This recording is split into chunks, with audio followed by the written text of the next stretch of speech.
right, Andrew. Hello. We're Hello. finally we're finally doing it. So here's your book. Want to get that out of the way, but we'll come back to that in a second.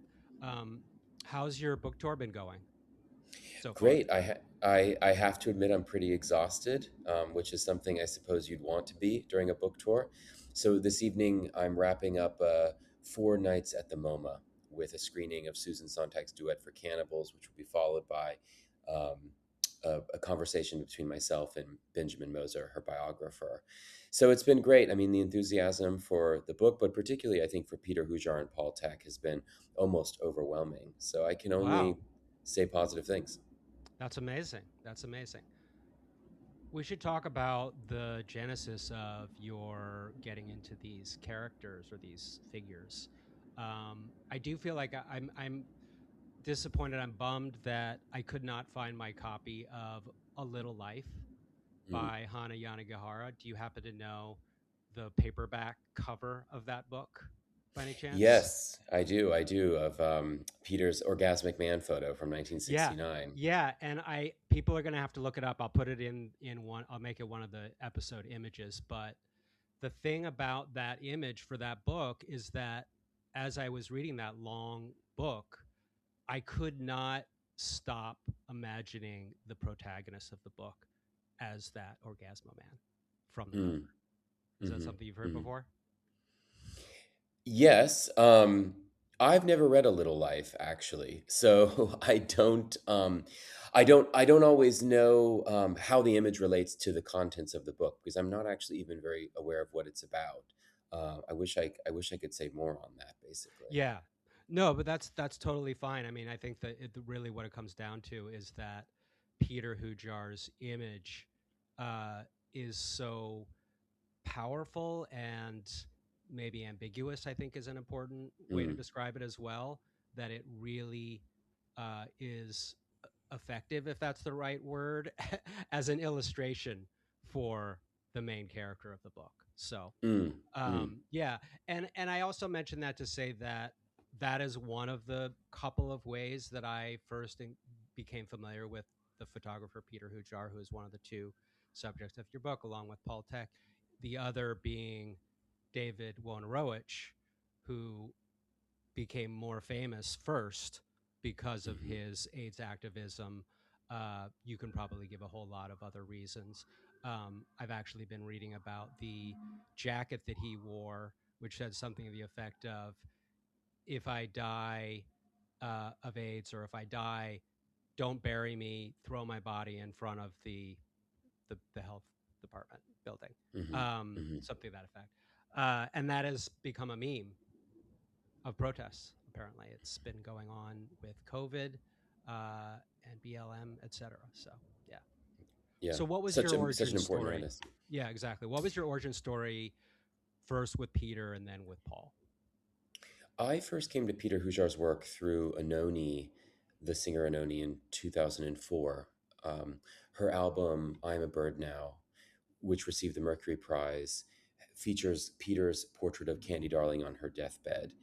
And I had not seen Peter's work before. At the time I was in high school. I was living in South Carolina, but it was such a striking image for me as a young queer person. I didn't even know much about Candy Darling, but listening to that album and then looking at that image, I knew I couldn't even quite say what was speaking to me. And in that sort of early days of the internet, I did a first preliminary search of the name Peter Hujar, and I don't even remember what came up, but he stuck with me.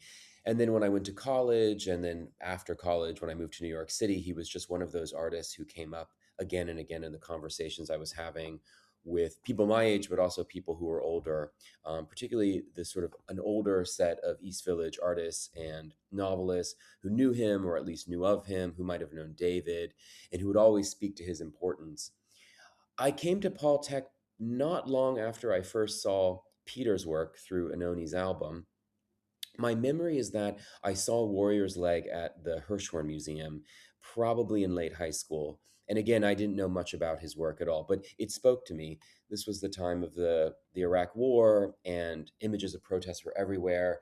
And it's a work of protest that is oblique and poetic, and you don't quite know what it's protesting, but you know that there's a protest happening there.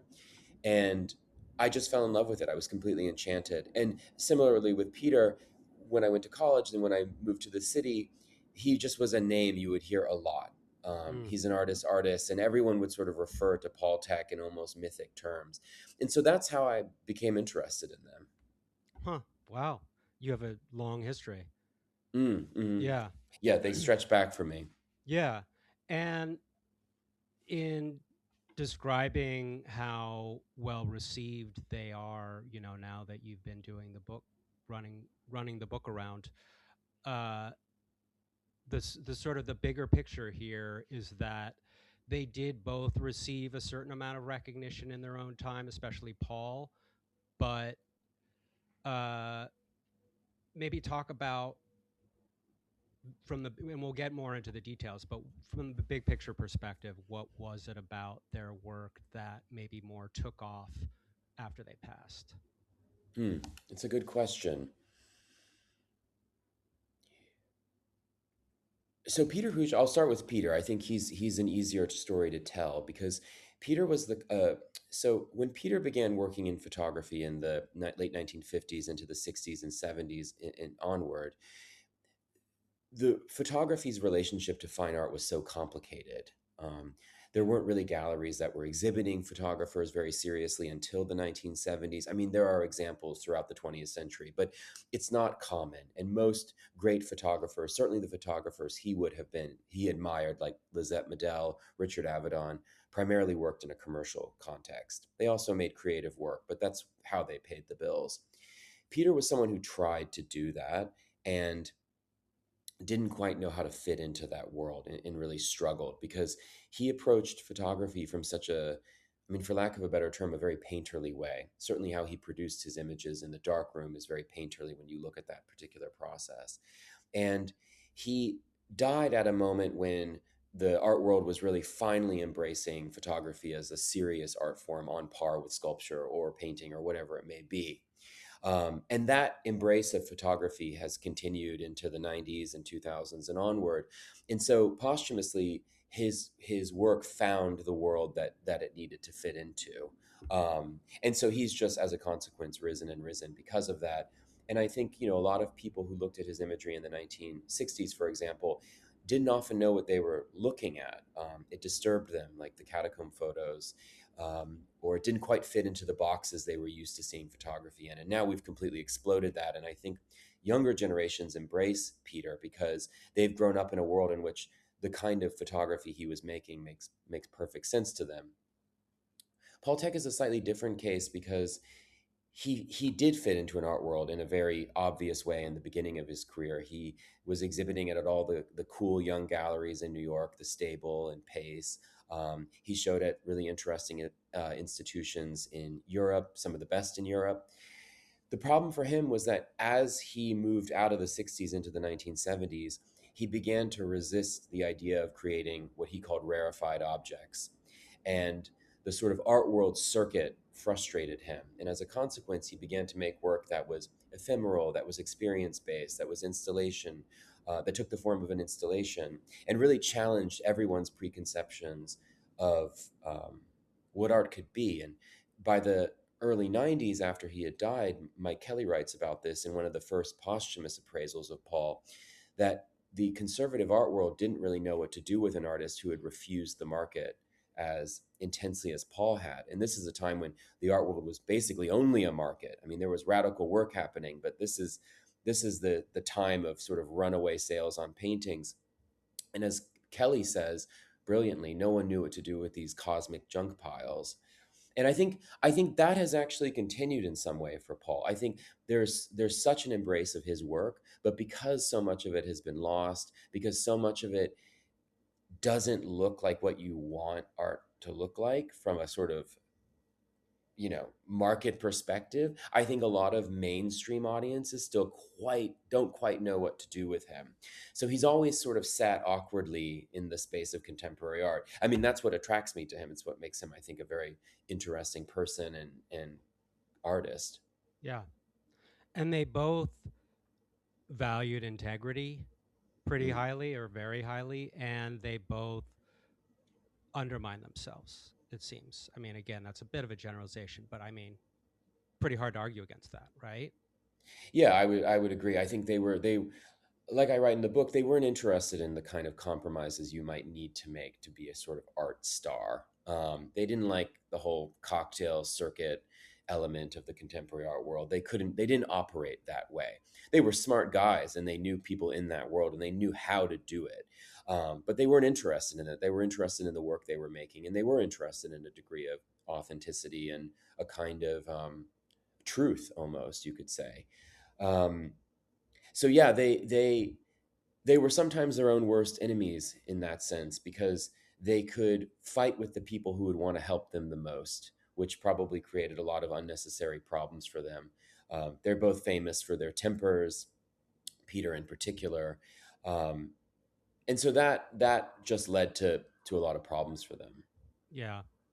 I'm going to quote from your book, maybe a lot, maybe a little, but for now, I'm going to go to Peter, and this could almost be said for Paul. Well, we can maybe find another one for him. But you wrote that Peter, who cared what quote unquote sold, this was advice he later gave David Wojnarowicz in 1981 when David was assembling his own portfolio of drawings and paintings. David had planned to chuck out any provocative works that might disturb potential dealers. Absolutely not, Peter said. He warned that David should never, quote, start compromising and adapting to people's taste. David recorded in his tape diary that no matter what my taste is and what my ideas are or what my work looks like, if I feel it's good, there's going to be somebody who will pick up on it. Hmm. Exactly. Yeah, and I think we should get to, or we can get to, sooner rather than later, Peter and Paul's sensibilities as socially and psychologically. So Peter, I just quoted from your book, which David quoted. Um, he was he could be pretty difficult. I guess it seems like the spectrum was that he could be quite charming. In fact, it seems like that's one of the ways that you anecdotally heard about him initially, Peter Hujar. But he could turn on people in a very harsh way. And certainly he alienated some of the people in the photography world, including Diane Arbus, who I guess they had a misunderstanding perhaps, but pretty severely, among others. Um, yeah, he really, I'm going to let that. Oh, you can hear the Yeah, sorry. yeah, Yeah, yeah, my yeah. my No, it's all right. apartment and Totally fine. Are you in the East Village right now, by the way? I'm in Brooklyn in Prospect Park. Got it. Okay. Um, yeah, I mean, he clearly acted out, I would say, from my perspective. That's my take on the moments that you write about in which he really goes off on his friends and lovers and so on, professional colleagues. Um, and I can actually identify with that to the extent that if I had not have not been in as much talk therapy as I have, I probably would be doing a lot more of that myself. In fact, I think I have done that. Um, I've certainly done it in my family, but I've done it with others on a smaller scale. So I mean, I feel like I could connect with that level of anger. Yeah, I think that's many people's experience. I mean, it's certainly mine as well. Peter was a complicated guy. As you said, he could be immensely charming. I mean, it was hard not to fall in love with him. It seems that almost everyone I met had some form of a crush on him, no matter what your sexuality or gender. And he seems to have been able to. I mean, I obviously never met him, but when you spent time with him, if he paid attention to you, that attention was real. It felt like something. It felt like he was reaching into you, whether he was photographing you or just, sitting in a banquette at a bar. And he did have these flares of temper. What's interesting is not everyone experienced them, and people would experience them quite differently. They weren't always sort of the quote victim of that kind of anger. He seems to have had, though, this sort of reserve of anger that he could always tap into, which I think is different from some of us. I don't think all of us are as angry in our day to day lives, but I think Peter had a lot of this anger, and he could just fly off the handle. The the ways that the way that he seemed to have dealt with that in some on some level, and I don't want to overanalyze him here, but it was through photography, and I think you can see a lot of the negotiation of that anger happening within the photography. I mean, the photography is so beautiful, and a lot of people talk about how the experience of him, of watching him take photographs, you could see how grounded he was, particularly if he was taking a photograph of an animal. And my read of it is that so much of that anger was sort of dealt with in the within the space of the camera and the photograph. Did you get to see any video of Peter? Yeah, I actually screened a video of him last night at the MoMA. He appeared in his friend Gary Schneider's 1981 film Salter's Cottages. He plays a kind of mysterious voyeur figure who walks silently through the woods and looks into a cabin while these other a man and woman are engaging in some kind of love affair. It's not very clear what the relations between all these individuals are. Um, so there's footage of him there. There's some footage of his 50th birthday party. But otherwise, he wasn't someone who appeared in front of the camera, in front of a moving camera, I guess, a moving image camera, Right. too often. Just curious because in hearing about how charming he was, it would, you would inevitably want to see what he was like, in real time, as it were, in addition to anecdotally. Paul, Yes, there was probably more of him as himself. I know he had that TV appearance among other things. Is that about yes. right? Yeah. He was so unfortunately the David Susskind show, which is the thing everyone would love to see from 1967, that has been lost. But he appeared on European television news programs. I mean, not many, but there are some clips. He did more interviews than Peter did, and he also.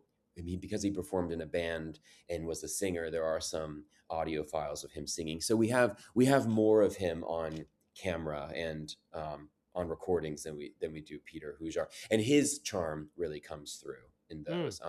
I screened a clip of him speaking to Swedish television in I think 1969, and he's immensely charming and sweet and very hippie-ish and very sort of the moment. Everyone in the audience was kind of giggling because of how much he was sort of the kind of quintessential hippie that he's simultaneously rejecting. So he was sort of a bundle of contradictions, and you can see how those contradictions could be so enchanting and yet also probably pretty infuriating if you fell afoul of them. mm. Yeah, I mean, he was really kind of all over the place. I mean, I guess he was never, correct me if I'm wrong, it didn't ever seem like he was like a social butterfly on, that end of the spectrum, but he definitely was a bit of a recluse. I mean, certainly the beginning of the book, he's living, he's sort of friends with the locals in on this island in Italy, right? And he befriends a kid, or a kid befriends him, who he does some make some artwork with.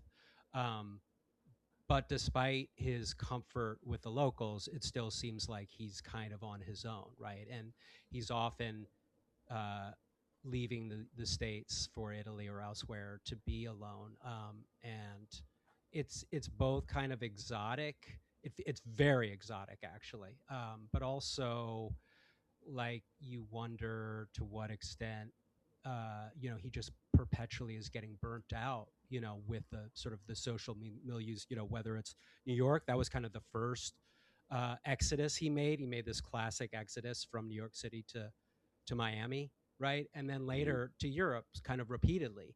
So I don't know. I mean, I just wanted to provide that sketch, but maybe you can continue with talking about, what his various states of mind were.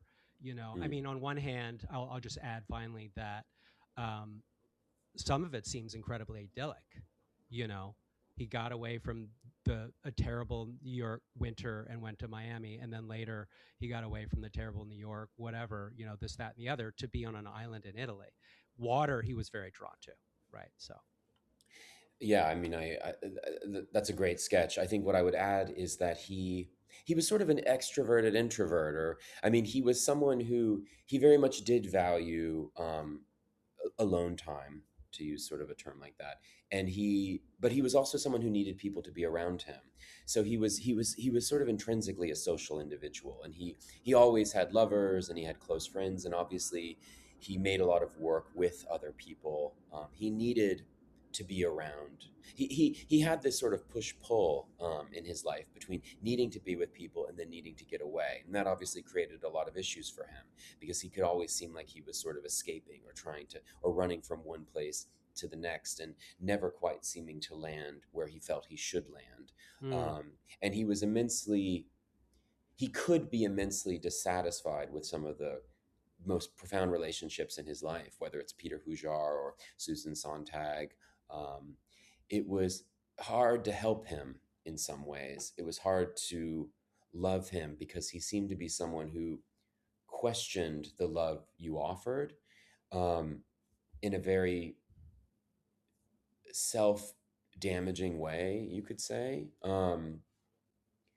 But I would say that he was someone who he needed to be around people. I mean, even on Ponza, which at the time he went was not the developed island it is today, but wasn't a completely isolated island.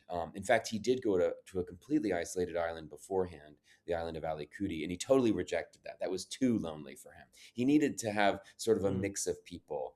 And so mm. I think he really enjoyed Ponza because he could spend a day alone or he could spend a day with a pretty good community of friends and, neighbors. Yeah. I don't recall. I mean, it was thinking about Peter and his origins and his uh, psychological development over time. You talked about the anger, putting the anger into the photographs, but certainly his mother was an ongoing figure of influence on his psychology. But Paul, I know you wrote about it, but it's a lot more vague in memory. It seemed like it was uh, more of a straightforward nuclear family, but there were some issues there, right? To what extent, at least from this vantage point now, well, after having written the book, do you think about the effect of his childhood on his psychology? It was deep and lasting. He had a relationship with his family until his death. He was very close with his youngest brother. He had a love for his youngest sister. His mother died in the early 80s and his father outlived him. He the family his mother was an I mean, this is sort of in Paul's telling of it. His older brother was abusive, his mother was an alcoholic, his father seemed to be someone who dreamed of an escape and never quite achieved it. At one point he talks about in his diaries his father fantasizing about a chicken farm.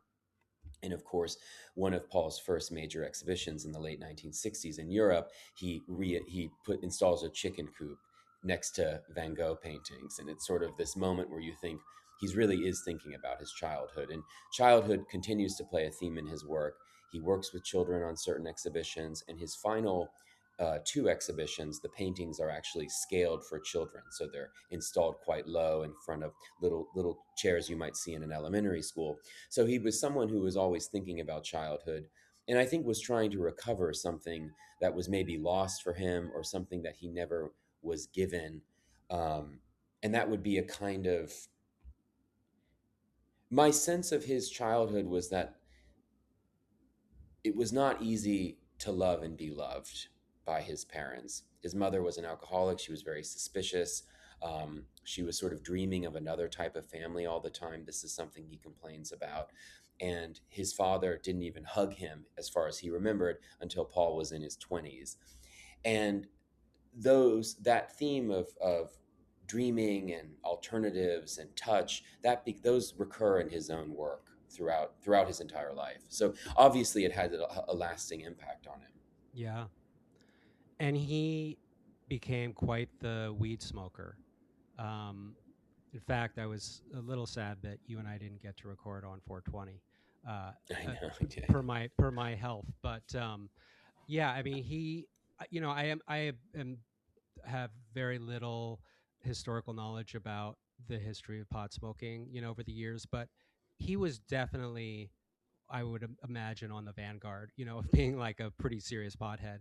Um, and that certainly affected his personal and professional relationships, right? We could even quote from your book about that. But um, I guess maybe the question is, do you feel like he started it, as a lot of artists of that time and, up to now do? Or, was there maybe, and that he was maybe more susceptible to it because of the things that we just talked about? It's a good question. I actually don't know if Paul is on the vanguard. I also don't know the history of marijuana use as much as maybe I should. My sense of that period of the 1960s was that he wasn't a total outlier. He certainly smoked a lot, and that's a memory that people have of him. But it wasn't totally shocking. I think what became more shocking for him, like how much he seems to have come to depend on it, and how much it's sort of fed into the problem. This is true of any kind of drug or alcohol. The problems that it apparently resolves actually are fed by the very substance. Mm. Um, so I don't know otherwise, I think he certainly chilled out on it. I mean, it wasn't his entire life, and he was able to, I would say, get it under control. Um, yeah. Yeah. I'm going to quote from your book just to give a little more specificity. As Neil Jenny recalled, Pace was asking him to produce too much work, something Glimker, Arnie Glimker of Pace, disputed. After the second Technological Reliquaries show, quote, things radically changed, Glimker said. He was very much more on drugs. It was much harder to deal with him. He would forget or not remember what he was supposed to be doing, unquote. There is some truth to this. By all accounts, Paul was easily distracted from the business of art and smoking far too much weed. Smoking far too much. Weed helped alleviate and at times exacerbate his anxiety, he said, while also enhancing his creative drive. So there's that contradiction that you so well described before. Hmm, hmm, Yeah. hmm. Yeah. Um, I want to pivot back to Peter again and his mother. There's a great line. I don't have it in front of me, unfortunately. Maybe you can remember it. That the caption has for the photograph with Paul and his mother, something like a friend said something like, she seemed to be getting in his way a lot. Does that ring a bell? I'm trying. You said it's in the caption. Yeah, the caption with him and his mother. Yeah. Oh yeah, his boyfriend at the time had said she was very good at being unsatisfied. Right. Right. That Right. was, Right. and that Yeah. seems to have been the experience So of right. So the sketch of Paul's mother, roughly, and you can correct me or add it's on, is Peter's that mother, right? Peter? Excuse me, Yeah. Peter's mother. Yeah, Peter Hujar's mother. Is that um, he had a terrible relationship with her as a child, was emotionally neglected, left fairly early on, 12, I want to say, kind of reunited with her as as an adult. Um, Seemed like that there was a period where she was very sympathetic to Paul or other boyfriends. And then there was another period where she was, she wanted to disown him if he admitted to being gay. So there was like a lot of back and forth. And then there's this photograph of him that you read the caption for with, when he's, I guess, around 40 or in his 40s with his mother. He still seems to have a relationship, but it seems like he should have cut her off. And I think he did ultimately cut her off. I think it's hard to cut one's mom off, even if she's abusive. Maybe it's even more difficult because she's abusive. Because by all accounts, his mother could. She was strategic. She knew when to show her love for her son. And in the 1950s, when he went to Europe with Joseph Raphael, she does. I've read her letters to Peter. They're deeply emotional and loving. And the letters after that as well, which are less frequent, she's still wanting to see him. But And there were friends, particularly like Linda Rosencrantz, who has fond memories of his mother in the 1950s. But certainly something seemed to change in the 1960s, either in their relationship or in how Peter thought about that relationship. Because by the 1960s, he was pretty clear with his friends that she was a sort of a no-go zone with him. He didn't like her. He didn't like spending time with her. And the very few people who did encounter her, like Robert Levitan, who I quote there, talk about how she was just an unpleasant person and very manipulative. And even up until Peter's death, was not someone who, despite all of her claims earlier in life about loving her son, did not treat him with the actual love a mother should. And so he and I think that was a struggle for him. I mean, everyone. I mean, he in his bios that he would submit to magazines, he's always inventing this other kind of mother. He's always creating fantastic stories for himself, and it's obviously a humorous game for him. He's just playing around and being silly. But I think it also reveals this deep, like a deep, maybe agony is probably too strong of a word, but a deep sense of loss about what he could actually claim about his heritage and his origins, because he doesn't have a father in his life, and his mother is there, but it is not there, and her sort of not there-ness is probably the most painful thing of all. And so he seems to always try to create different stories for himself, to, if not explain it away, but to maybe give himself something else to move forward from. Remind me, did he have a sibling or two as well, Peter? No, he did Okay, not. he was an only child.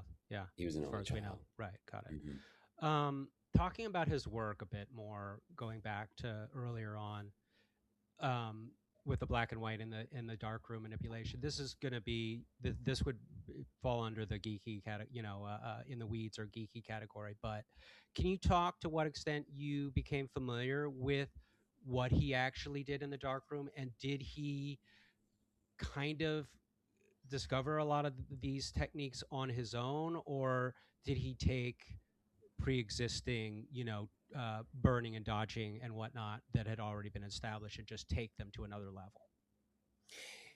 I love geeking out on this because this was the most one of the most fun parts of the book for me, because I've never made photographs before, and haven't since. And so, but I met a lot of photographers through this book and talked to them about the process. In particular, Gary Schneider, who was very close with Peter Hujar, who's very important to the book, and who is the posthumous printer for Peter Hujar, but also worked with him while Peter was alive. And Peter started working in commercial photography studios starting in the 1950s, and we can't really know everything that he learned, but those are the spaces where he would have learned. There were almost every technique that he deployed in creating and printing his photographs, he would have learned in those various studios. And he worked in the sort of traditional fashion studios. He worked in more vanguard spaces, and also he studied under Richard Avedon for a little while in the mid 1960s. So he had a sort of a full range of experience in the darkroom, and he would have learned from a lot of different types of photographers and printers. In terms of how he took it to the next level in himself, I think that's where his love, maybe of painting, and particularly the Renaissance and some of the experiences he had in Italy in the late 1950s and early 1960s. I mean, he was thinking about photography in a very painterly way, and he applied some of that logic to the photograph in the darkroom. So he's he's really thinking about shadow, and he's thinking about how you read an image and how an image develops over time, and that it's not just an instant experience, but actually it's something that emerges. And it's really remarkable because you don't see this in a lot of photographers. And what's amazing in his particular work is how different it is between each print that he would make in his lifetime. So even recently, I was looking at it's a photograph called Altar, and it shows an image of a cross on Fire Island Beach that he and Ann Wilson created together. And there are several lifetime prints, but the two that I was looking at, one was quite light and hopeful, and the other was so dark and stormy. And it was almost these two very different readings of the passion.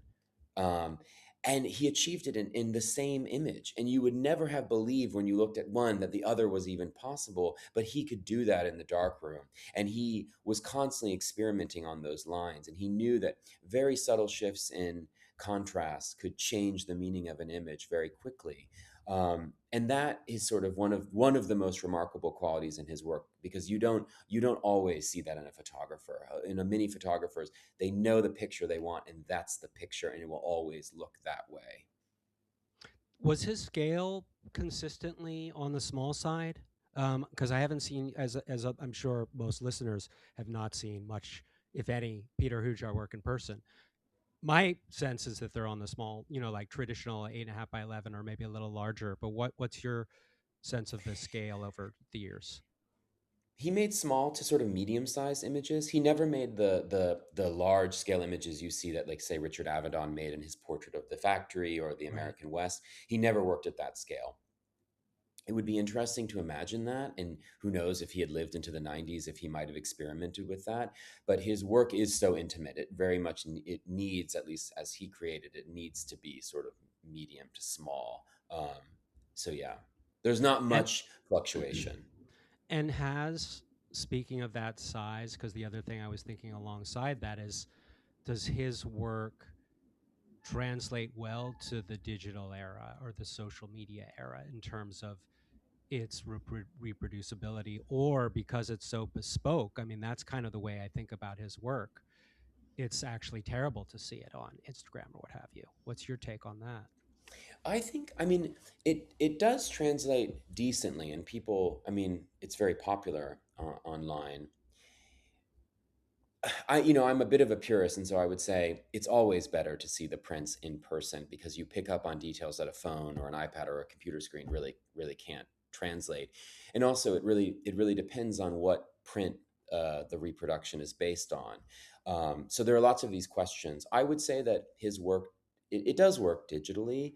It doesn't have the same effect when you see that sort of silver gelatin. And a good example recently, there's an image. So there's an exhibition of Peter's work right now at the Gropiusbau in Berlin, and it's a cross section of of all of his work from the 1950s to the 1980s.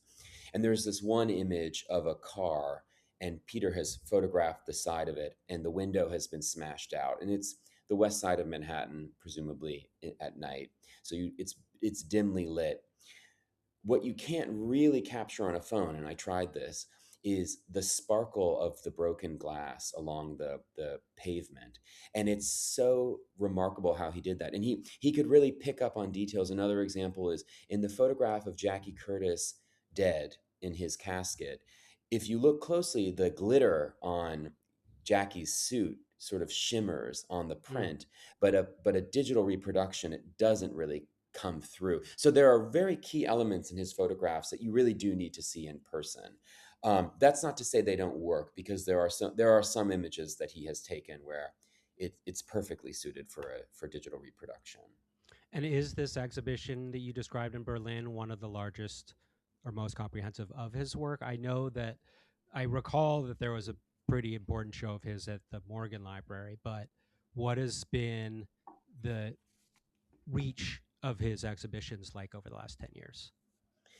So it's really kicked into high gear since the Morgan retrospective in 2018, which was a brilliant show curated by Jill Smith. Um, 2 years ago, Raven Row in London mounted a major retrospective, which I believe probably had the most images that have been ever brought together. It was curated by John Douglas Miller and Gary Schneider, and it then traveled to Bonn in Germany, where it's still up right now. The Gropius Bow is a little smaller, but it's still a very, very large exhibition.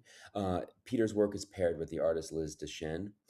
But there has been just a total explosion in Peter's exhibitions in the past 5 years, and it's basically since COVID. So Ortazar has just remounted the Gracie Mansion show, which was Peter's final show that he undertook in his lifetime in 1986.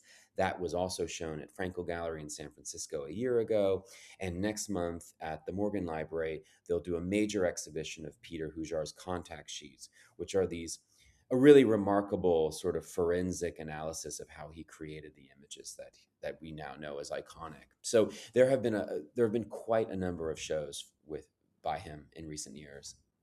And speaking of that, you mentioned Gary Schneider earlier, who was a close friend of his, colleague of his, and now is his. Did you say master printer? Is that the official term? He he is a master printer, and he prints Peter Hujar's He prints work. Peters. So my question then is, now that his value, is kind of starting to skyrocket or ascend rapidly, if you will, what is the market, control, uh, you know, protocol around printing the right amount, in terms of circulation, like money? You know what I mean? What Mm. is is he like the decider of that, or is it a group of people? And what is your sense of like the angle that they're taking in terms of that, like, in other words, to where on the spectrum is it versus from uh you know only what's already been printed versus like let's just crank it out to meet the market demand?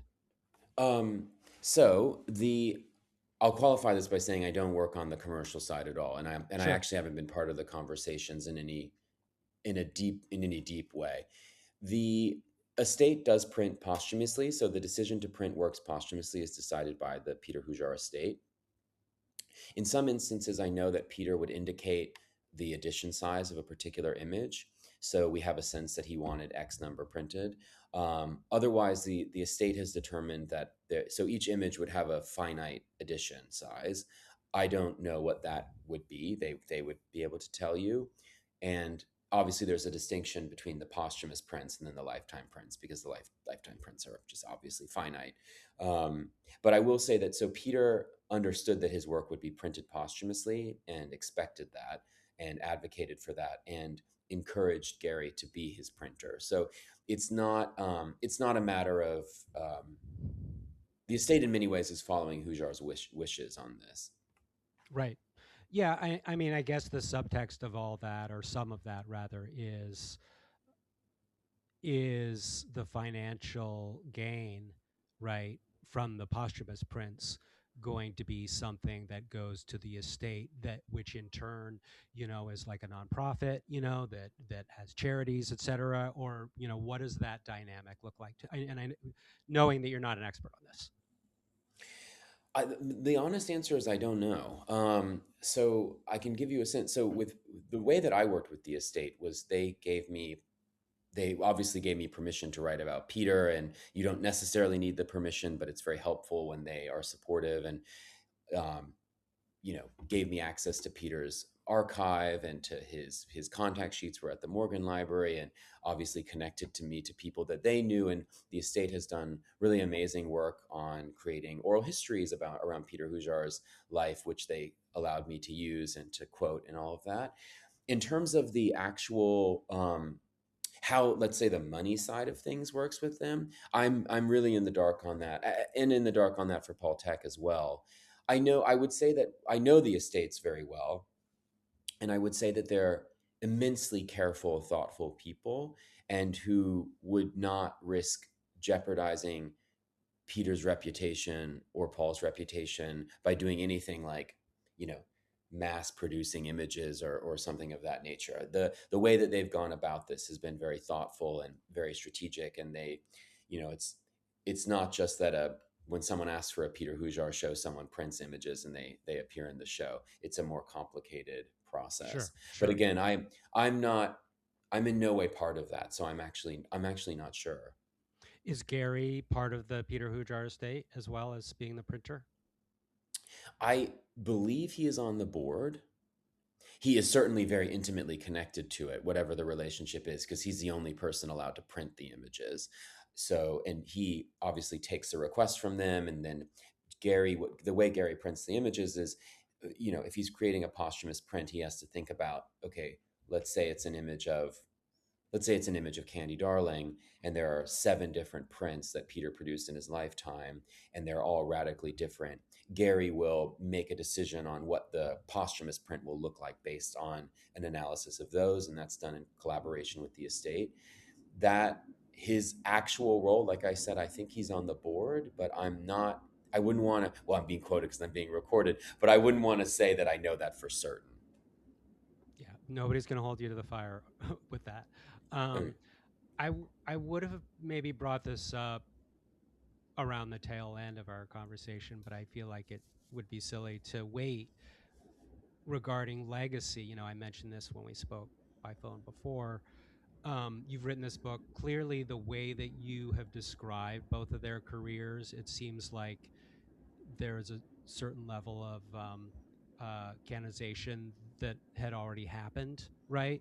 But how have you thought about this book's role in their legacies, and or what kind of commentary or feedback have you gotten in your, taking the book around as far as that goes?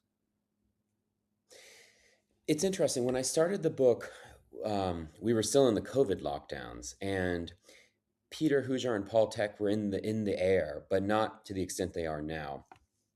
Linda Rosenkrantz's Peter Hujar's Day hadn't even been published yet, which obviously became the Ira Sachs film. So it was an interesting moment to start the book because there was I had no idea that the kind of attention they're receiving now. I had no idea what was to come, and it's been really exciting to see it. And I don't know. I'm going to sound naive. I don't know what role I played in that ultimately.